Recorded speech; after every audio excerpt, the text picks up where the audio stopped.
Shalom saudari, kita mulai lagi pendalaman Alkitab kita. Minggu ini kita masih bahas surat Tesalonika dan kita memakai subtema saat lelah bertempur karena ini adalah suatu tuntunan untuk kita bisa lakukan bersama saudara-saudari di dalam kehidupan ya.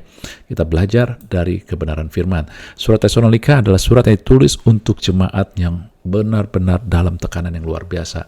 Dan ketika dalam tekanan itu, surat Tesalonika memperlihatkan bahwa ya kemarin kita sudah belajar minggu lalu baru kita lihat dua, yaitu yang diserang adalah iman, di mana iman diperlihatkan secara kehidupan, tekanan, keadaan diperlihatkan secara fakta dan logika, sehingga ketika kita terus mengedepankan fokus pada fakta dan logika, maka iman kita sedang digerogotin. Sebaliknya juga ketika kita menghadapi masalah, kadang kita mencari jawaban dari orang, kepedulian orang, kadang kita jadi kecewa karena orang juga punya banyak masalah. Tetapi ketika kita punya masalah apalagi berat, kita akan jadi lebih sensitif sehingga perasaan kita dipermainkan. Kadang-kadang kita merasa pada nggak peduli, nggak ada yang bisa bantu, kita harus semua sendiri. Dan itu adalah tipu muslihat iblis, si jahat, supaya kita merasa ya nggak ada harapan, saudari ya. Oleh sebab itulah Tuhan sudah kasih tuntun kita minggu lalu bagaimana supaya kita melakukan pekerjaan iman, yaitu mulai dengan firman Tuhan, bukan logika dan fakta. Bukan yang menyangkal fakta dan logika, tetapi kita mulai menjadikan firman Tuhan otoritas.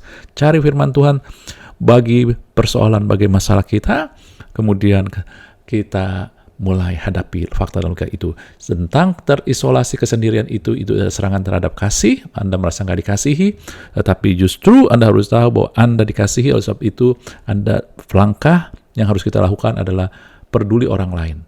Kita kuatkan orang lain. Kita keluar dari kungkungan bahwa perasaan kita nggak dikasih, saudari. Ya, inilah usaha kasih.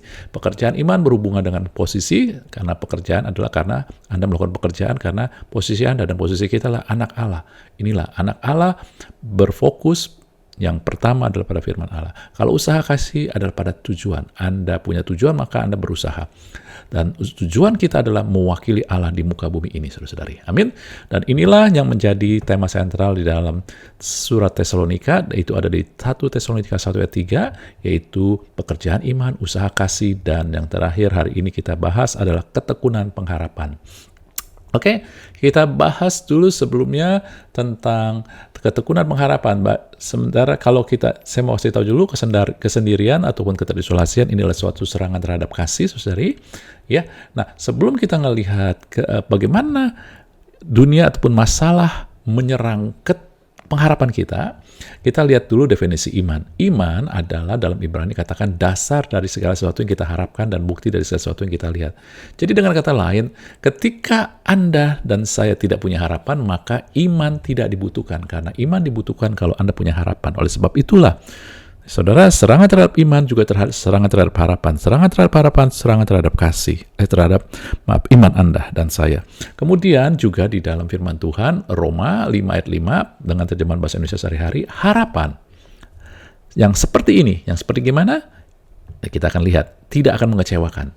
Sebab hati kita sudah diisi oleh Allah, dengan kasih. Jadi harapan yang berdasarkan kasih Allah. Bukan kasih kita, kasih Allah. Semakin Anda merasa nggak dikasihi, Anda semakin hilang harapan. Semakin Anda merasa Tuhan nggak sayang, nggak peduli Anda hilang harapan. Dan itu yang iblis mau Anda rasakan, tetapi itu tidak benar, saudari. Ya, sebab itu saya katakan, ketika kasih Allah diserang, maka itu sedang menyerang pengharapan Anda. Tanpa kasih, harapan tidak akan dikobarkan. Ini di sini ya. Jadi ketika pengharapan diambil, maka iman pudar, kasih juga padam. Kembali juga ketika iman diserang, kasih diserang, pengharapan pun diserang. Jadi kita nggak lihat bagaimana serangan terhadap pengharapan kita, karena ketika iman diserang, kasih diserang, pengharapan kita pun sedang diserang, saudara-saudari. Amin ya. Jadi sekarang bagaimana kita melihat pengharapan ini? Gitu ya. Kita ngelihat dari ketekunannya, saudari. Kalau usaha kasih, Anda sudah tahu, lakukanlah. Anda nggak usah pakai perasaan, tapi Anda mulai mengasihi orang, mulai peduli orang, maka Anda akan mengalami kasih Allah. Mulai pekerjaan iman bukan sesuatu yang artinya Anda harus berusaha supaya punya iman, tetapi Anda mulai menggunakan iman lewat firman Allah. Jadi otoritas yang pertama. Lalu ketekunan pengharapan ini bagaimana, saudara-saudari? Ya, kita akan melihat di dalam kebenaran firman Tuhan ini. Ya, nah, saudara, kita melihat dalam Yakobus 1 ayat 3 dan 4. Dikatakan, kamu tahu ujian terhadap imanmu menghasilkan ketekunan, dan biarlah ketekunan itu memperoleh buah yang matang, supaya kamu menjadi sempurna, utuh, dan tak kekurangan sesuatu apapun. Saudara-saudari, ujian, cobaan, tekanan, ya, pencobaan, tekanan dalam kehidupan kita itu adalah serangan terhadap iman. Tetapi ketika kita bereaksi benar, itu akan menghasilkan ketekunan. Kenapa? Karena ketekunan dibutuhkan, saudari. Dibutuhkan supaya kita menjadi sempurna, utuh, tak berkekurangan. Ini dia. Dan kita ngelihat dulu supaya ngerti maknanya ya secara lengkap. Kata tak berkekurangan dulu. Kita ngelihat dulu. Tak berkekurangan dalam bahasa Inggrisnya adalah wanting nothing. Artinya Anda puas. Tekanan terhadap masalah kita, tekanan terhadap masalah, itu harus membuat kita reaksi kita tekun. Dan tekun ini bukan perbuatan, saudari. Banyak orang menganggap bahwa tekun artinya dimulai dengan perbuatan. Tekun bukan dimulai dengan perbuatan. Tekun dimulai dengan pola pikir. Pola pikirlah yang mendrive, yang mendorong perbuatan Anda dan saya. Dan pola pikir yang bagaimana? Yang pertama kita bahas tak kekurangan. Artinya puas. Tak kekurangan artinya bukan segala yang Anda mau ada. Dan ini adalah sikap hati, pola pikir. Jadi ketekunan bukan perbuatan, bukan dimulai dari perbuatan. Banyak kita baca, kita tidak sadar karena kita punya keterbatasan dalam kata-kata, saudara-saudari. Ya, bahasa itu kadang-kadang memiliki kita keterbatasan. Sebab itulah ketika Anda baca firman, bukan hanya sekedar di satu bahasa, tapi Anda juga mulai mengerti, ya, mulai mencari ya isi hati Tuhan, pola pikir Tuhan, saudara-saudari. Nah, ini dia. Kembali fokus di sini, ya. Sehingga ketika dikata-kata berkekurangan, saudara, iblis, ini sikap hati. Iblis mau Anda fokus pada apa yang tidak ada, apa yang diambil. Ketika ada tekanan, Anda akan melihat, ketika Anda sakit, contohnya, maka Anda akan melihat, wah, sekarang saya nggak bisa lakukan ini, nggak bisa lakukan itu. Saudara, ketika misalkan Anda dalam tekanan secara finansial, Anda mulai berpikir, aduh, sekarang saya sudah nggak bisa jalan-jalan lagi, sekarang saya juga sudah nggak bisa naik mobil lagi. Macam-macam, saudara. Karena kita disuruh fokus pada apa yang diambil, apa yang hilang, apa yang nggak ada pada kita, saudari. Amin, saudara. Bahkan bukan hanya ketika ada masalah, ketika kita membandingkan juga, kita mulai banding-bandingkan apa yang tidak ada pada kita dan orang lain miliki, sehingga akhirnya kita mengeluh, komplain. Tetapi Tuhan mau kita punya sikap hati, yaitu bersyukur. Di dalam 1 Tesalonika 5 ayat 16 sampai 18 yang terkenal ini, inilah sikap hati tak berkekurangan, puas. Bukan karena kita punya banyak, tetapi bersyukur. Bersukacitalah senantiasa, tetaplah berdoa, mengucap syukurlah. Saudara-saudari, Anda harus tahu bahwa 1 Tesalonika ini adalah surat yang ditulis untuk orang yang tertekan. Anda nggak disuruh bersukacita karena masalah, tetapi lewat tekanan masalah ini, Anda bisa diubahkan pola pikirnya sehingga akhirnya bisa mengucap syukur. Artinya, Tuhan mau kita fokus pada apa yang ada, yang tersedia, yang tersisa pada kita, bukan pada apa yang hilang. Kenapa? Karena dengan apa yang ada, Tuhan bisa melakukan mujizat. Ingat, ketika janda di Sarfat, dia hanya punya ya sedikit sekali tepung yang tinggal dikit, minyak tinggal dikit, tapi Tuhan bisa melakukan yang luar biasa. Ketika Tuhan menemui murid-muridnya yang gak dapat apa-apa, ketika mereka melaut, yang ada hanya pukat, jala yang kosong, tapi Tuhan gunakan jala yang kosong itu untuk memberikan hasil. Ketika banyak orang mengikuti Yesus, mendengarkan pengajaran, lalu kemudian mereka butuh makanan, yang ada yang tersisa, yang tersedia, ya, dan yang mau diberikan oleh orang-orang adalah 5 roti dan 2 ikan dari persediaan seorang anak. Tapi Tuhan pakai itu, saudara. Tuhan tidak bekerja dari apa yang tidak ada, apapun yang diambil dari Anda, tapi Tuhan bekerja dengan apa yang ada pada kita, saudara, yang tersisa pada kita. Itulah cara Tuhan kerja. Sebab itulah kita harus punya pola pikir yang seperti ini. Sehingga pola pikir seperti inilah yang menghasilkan syukur, saudara-saudari. Amin. Dan itulah yang membuat kita bisa bersuka cita, bisa menikmati hidup. Iblis mau kita lewat masalah, kita tertekan. Tetapi Tuhan mau kita bersuka cita karena pola pikir. Bukan dibuat-buat, bukan bersuka cita karena kehilangan ataupun sesuatu yang gak ada. Tekanan, bukan, saudari. Ya, saudara-saudari. Tetapi ketika kita punya pola pikir ini. Sebab itulah yang Tuhan mau, bersyukurlah atas apa yang tersisa. Karena itu akan mengobarkan pengharapan. Semakin kita bersyukur dengan apa yang ada, pengharapan kita nggak bisa diambil. Kita tetap bisa berharap, saudari. Semakin kita mikirin dengan apa yang hilang, kita sepertinya nggak punya harapan. Oke? Jadi milikilah pola pikir bersyukur atas apa yang tersisa. Inilah ketekunan pengharapan, saudari.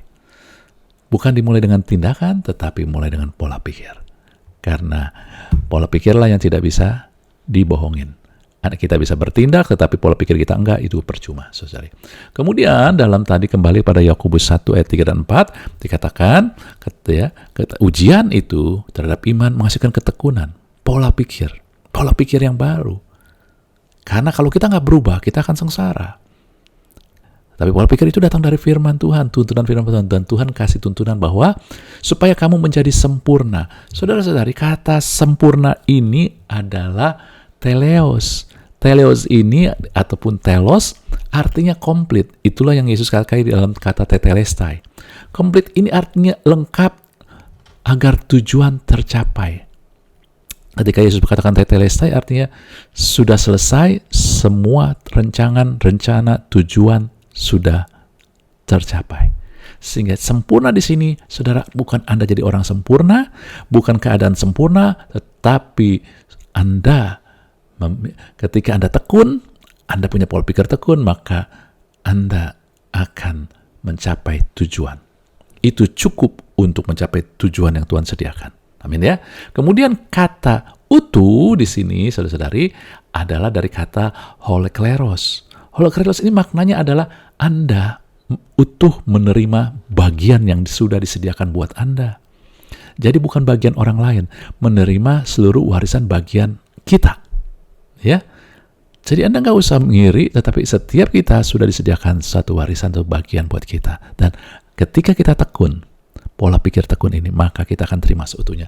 Iblis mau kita nggak tekun, karena dia mau menggagalkan tujuan dan mencuri warisan ataupun bagian kita. Tetapi Tuhan nggak mau, saudari.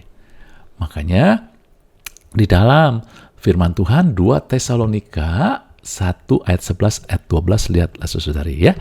Karena itu kami senantiasa berdoa juga untuk kamu supaya Allah kita menganggap kamu layak bagi panggilannya dan dengan kekuatannya menyempurnakan kehendakmu berbuat baik. Berbuat baik di sini adalah usaha kasih. Baiknya ini adalah perbuatan kasih, usaha kasih. Dan menyempurnakan segala pekerjaan imanmu. Ingat tuh ya.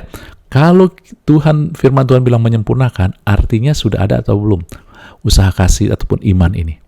Sudah ada, maka disempurnakan. Anda praktis, Anda latihan, Anda gunakan, maka Anda jadi sempurna, ya kan? Ya, tekanan membuat kita jadi sempurna, bisa mengusahakan kasih, bisa pekerjaan iman kita ini lengkap, saudara.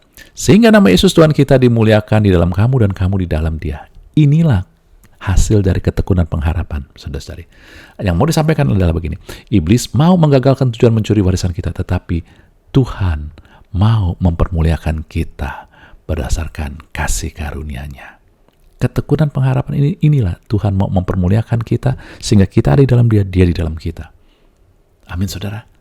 Iblis mau kita enggak hilang harapan, hilang tujuan, hilang warisan kita. Enggak menggenapi tujuan kita. Tetapi semua bersandar pada kasih karunia. Jadi pola pikir yang bersandar pada kasih karunia inilah. Kalau saya dipermuliakan karena kasih karunia. Saudara, kalau saya bisa keluar, kalau saya bisa menghadapi semua kasih karunia. Ini dia. Disebut ketekunan, pola pikir ketekunan. Makanya di dalam 1 Petrus, saudara ingat, sebab itu siapkanlah akal budimu, waspadalah dan letakkanlah pengharapanmu seluruhnya atas kasih karunia. Pengharapan kita harus bersandar seluruhnya pada kasih karunia. Sehingga ketika Anda merasa udah gak sanggup, tetapi Anda tahu tekanan masalah, pengharapan akan tetap ada karena kasih karunia Tuhan. Bukan kesanggupan kita. Kita sudah gak sanggup, kita udah gak tahan, kita sudah gak, apapun yang dikatakan, ya dunia, ataupun juga pikiran Anda, perasaan kita. Tetapi ingat, kita bisa lalui ketika kita bersandar pada kasih karunia. Maka pengharapan kita gak akan mati, gak akan bisa direbut, saudara. Ya, jadi ingat, tujuannya ini adalah supaya tadi tujuan Tuhan digenapi, warisan Tuhan utuh Anda terima, lalu Anda dipermuliakan, diangkat, sehingga Anda bisa dan saya bisa bersuka cita. 1 Tesalonika 5 ayat 16. Maaf, saudara, Anda dan saya bisa bersuka cita karena mengenal kebenaran. Amin. Oke, jadi konklusinya kita sudah melihat bahwa ketika menghadapi masalah, iman kita sedang ditekan. Ketika saya ditarik kepada fakta dan logika, jangan mau, walaupun keadaan sulit apapun, fakta bilang sesulit apapun, seburuk apapun, logika bilang semustahil apapun juga, mulailah cari firman Tuhan. Ya, kemudian juga Anda jangan merasa ketika sepertinya Anda sendirian, kenyataan Anda nggak pernah sendirian. Tuhan sangat mengasihi, karena Tuhan mau pakai Anda untuk mewakili Dia. Dan terakhir adalah ini, pengharapan Anda. Ya, iblis mau Anda fokus pada apa yang hilang, sehingga Anda berjalan tanpa tujuan dan nggak merasa ada warisan, saudara. Tetapi Tuhan mau Anda tahu, bersyukurlah atas apa yang tersedia, bersandar pada kasih karunia, maka kita akan melihat apa yang disediakan Tuhan buat kita, yaitu Anda dan saya dimuliakan Allah, sehingga kita bisa bersuka cita, saudara-saudari. Inilah ketekunan pengharapan. Amin.